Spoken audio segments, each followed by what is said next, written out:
Dwi Sasono rock and roll di film Jin dan Jun, terinspirasi dari personel band Kiss. Dikabarkan demi mendapatkan riasan cadas itu, Dwi Sasono harus make up selama 2 jam. Sebagai informasi, bioskop tanah air kembali diramaikan dengan sejumlah film menarik, salah satunya Jin dan Jun. Nah, dalam film tersebut, Dwi Sasono memainkan karakter Om Jin. Berperan sebagai Jin, Dwi Sasono harus rela dirinya di make up selama 2 jam.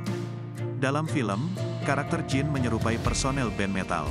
Karena dirinya harus di make up selama 2 jam, Dwi Sasono mau tidak mau harus datang lebih awal daripada pemain lainnya. Memang itu makeup dilukis pakai tangan, jelas Dwi Sasono. Tak hanya itu, Dwi Sasono mengaku harus memakai jaket seberat 8 kg.